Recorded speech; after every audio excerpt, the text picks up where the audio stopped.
Systolic blood pressure is the top number when you measure blood pressure. It represents the pressure of the blood in the vessels when your heart contracts. And the bottom number, or diastolic blood pressure, represents the pressure in the blood when the heart's in its relaxed mode. Each of these numbers are sensitive indicators of all-cause mortality, death from any cause. The higher your blood pressure, the higher your risk of premature death and disability. High blood pressure and the conditions related to high blood pressure are the leading cause of death and disability.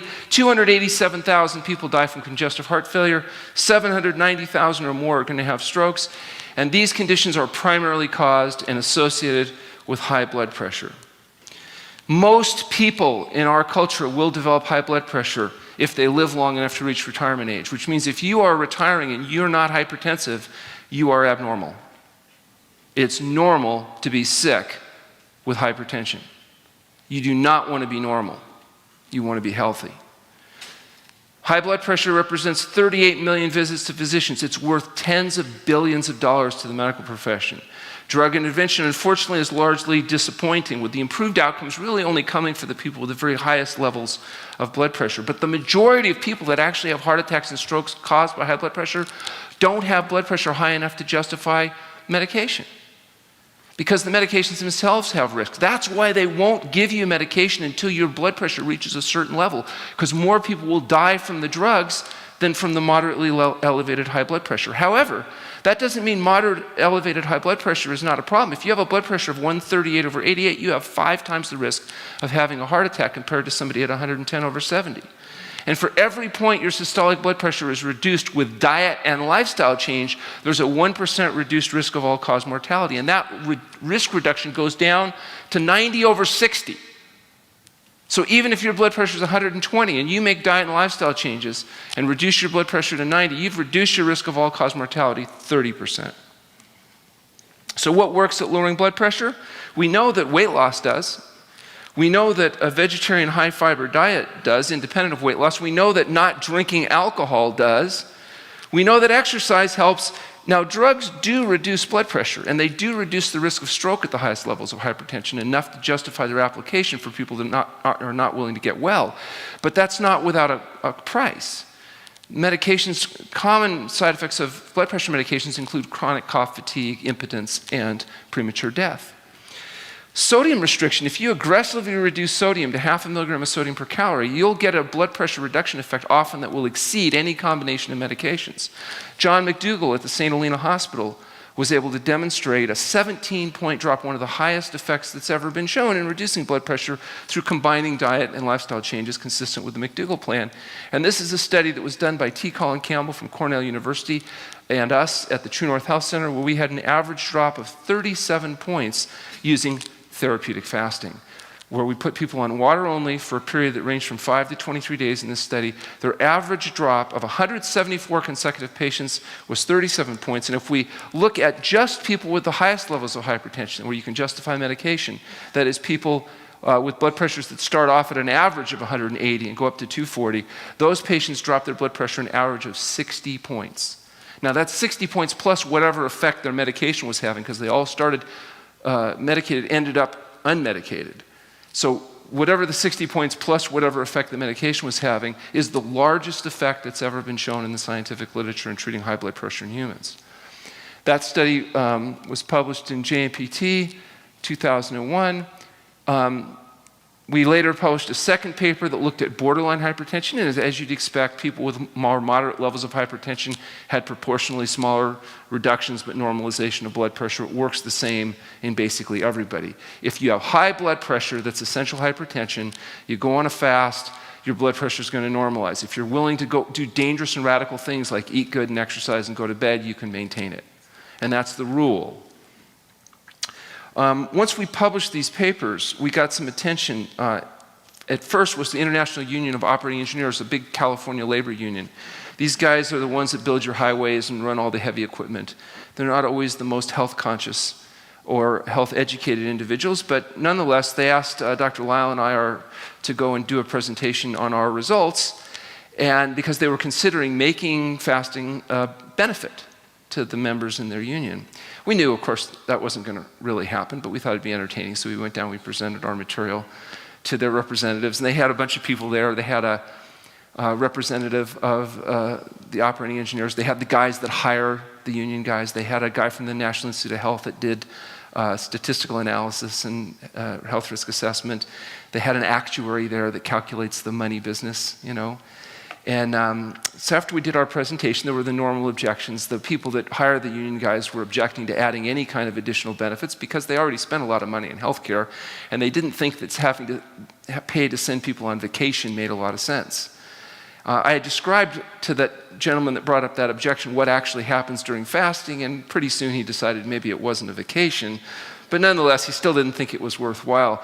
The NIH reviewer said that he thought it would be cost effective, that if they did it, it would actually save money because they spent so much money treating hypertension. The funniest thing, though, was the actuary was a little guy, and he'd been running numbers in the back of the room, and he said, Dr. Goldhamer, I've been doing some calculations here, and if we did this program, don't you think it would make them live longer and therefore increase their retirement benefit payouts? I didn't know what to say. Fortunately, I didn't have to say anything because one of the guys stood up, and I knew immediately he was a crane operator because his neck was like twice the size of my thigh. And he said, listen, little man, you should remember who you work for. He said, you work for us.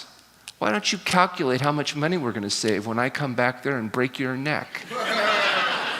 And then amazingly, they voted unanimously to make our program a fully covered medical benefit for any member of the union or their family that had high blood pressure or diabetes. And they asked us to do a study. They said they wanted to know whether it was going to be cost effective for them.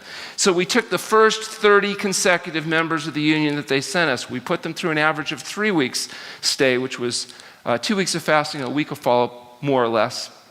They lost an average 26 pounds during their stay. They dropped their blood pressure 30/11, eliminating the need for medication. And on 1 year follow-up, they were down 28 pounds and had maintained much of the results on the blood pressure. When they did the cost analysis, they found they saved more money in the first year than the entire cost of the program. They extended the program that went on for over a decade. So that was very gratifying. What was interesting was the very first gentleman they sent us. When the program was approved, they sent us a guy within a couple days. And this was a crane operator, grossly overweight, high blood pressure, 240/120, diabetes, had never eaten a vegetable in his life. He lived on these. Well, he didn't exactly live on this. I couldn't get a picture that was exactly what he liked. What he would do is he would take this, lift the bun up, and take that disgusting piece of lettuce off and discard it, and then have his meal. So he was not what you would call a raw food vegan. So he shows up at our center and he says, what am I doing here? Because they didn't tell him what the program was. They just said, you can't drive the crane anymore. You're going to kill yourself or others. You have to normalize your blood pressure, and if you do, you can go back to work. In the meantime, go to this place and they'll fix you up. So he walks in and he says, this is the wrong place. I said, no, you're in the right place. And he says, well, what am I doing here? I said, you're here because you're sick. He says, I'm not sick. I'm just fine. I said, you're not fine. You have high blood pressure, you have diabetes, you're carrying a keg around in your belly, and you're going to die. And he says, well, don't we all have to die? I said, well, yeah. So I take a different tack. I said, yeah, but you're on $880 a month worth of medications, and if we get you healthy, you probably won't need those. And he says, what do I care? The union pays for my drugs. And then I realized this wasn't my normal, highly compliant, motivated individual that I'm used to treating. And I wasn't sure what to do. And I was thinking about his medical history, and what happens to diabetic hypertensive males that are on a lot of high blood pressure medications? Yeah, so I said, if we get you off all those drugs, there's a chance we can do something about your little problem. He starts to stand up, and I'm thinking that wasn't such a good idea, and I'm thinking, uh-oh, because he's a big guy, But he just says, well, why the hell didn't you just say so? So, okay, so far so good, we're checking him in.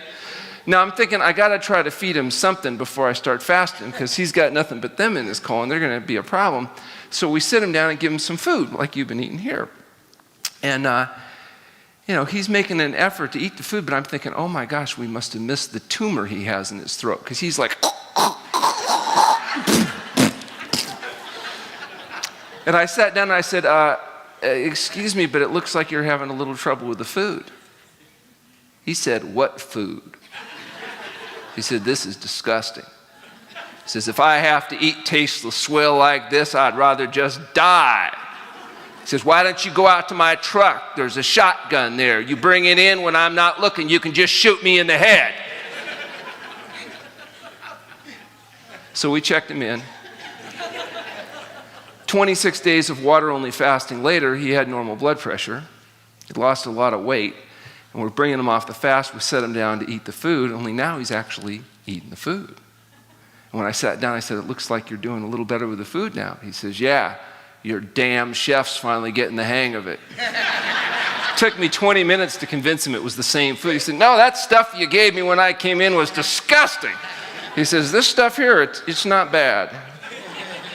So we had a little entertainment. After we signed the union contract, it appears that the California Board of Medical Quality Assurance became concerned. And so they sent in an investigator to investigate our operation. Up to that point, they'd ignored us.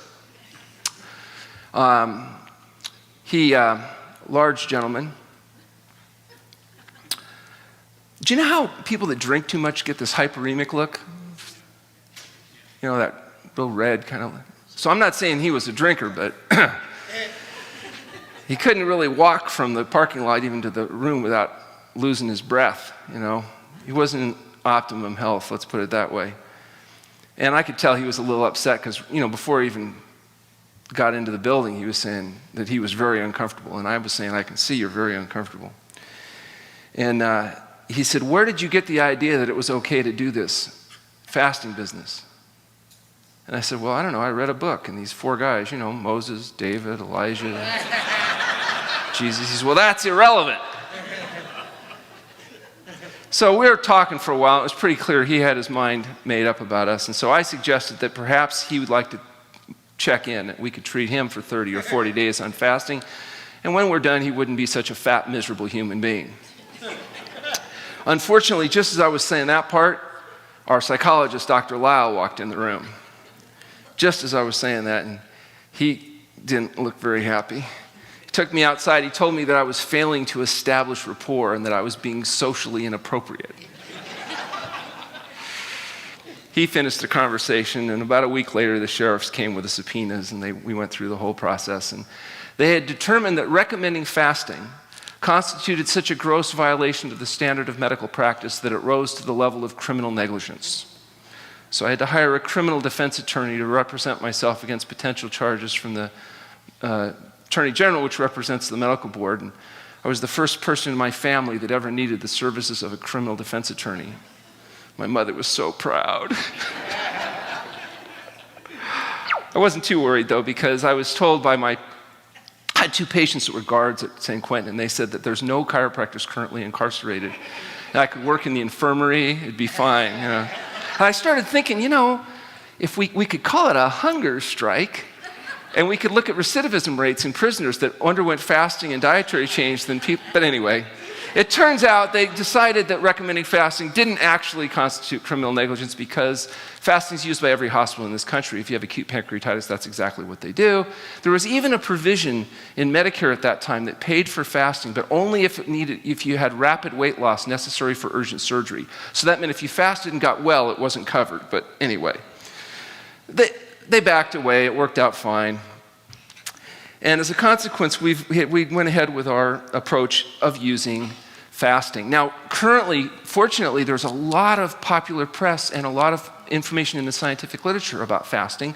Some of it's about calorie restriction, some of it's about intermittent fasting, where people reduce calories to say 500 or 600 calories once or twice a week, about reducing the feeding window. It really should be called intermittent feeding, but they call it intermittent fasting. That's not what I'm here to talk about today. Those things are very interesting. For those of you that are interested in those as methods to help with weight loss and whatnot, you can go onto our website, healthpromoting.com. My wife, Dr. Morano, has written a good article on that. Very interesting stuff, can be very helpful. But what we're here to talk about today is complete, total water-only fasting. Water-only fasting is the complete abstinence of all substances except water in an environment of complete rest. And it's different than starvation. Even though sometimes you'll see fasting and starvation used interchangeably, they're completely different processes. Fasting is when you have labile reserves and you're living on those reserves. If you deplete those reserves, you enter another process called starvation, and then you die. And so we don't do that because it would really be bad for our outcome data. And we've had 15,000 people in the last 31 years that have come in, and everybody that's come in has walked out in relation to fasting. So far we have a good safety record. In fact, we have an article that we're hoping to be seen published this next month that is what's called a fasting safety study, where we look at 1,126 consecutive patients over 5 years, and we track out all of their issues. And it definitely is a safe and effective experience when it's done properly. Interestingly enough, the average 70-kilogram male, which isn't average today, but a 154-pound male would on average have 18% body fat, and using the calculations of 1 calorie per kilogram per hour, that person could fast on average about 70 days. So we don't do fasting of that duration. We rarely go over 40, but the point is the reserves, even in a thin person, are much greater than what people would otherwise imagine. However, even moderate activity doubles calorie and proportional protein utilization. So one of the important things in water-only fasting is that this be done in a supervised setting in a contained environment with rest, if you're trying to maximize fat utilization, minimize protein utilization.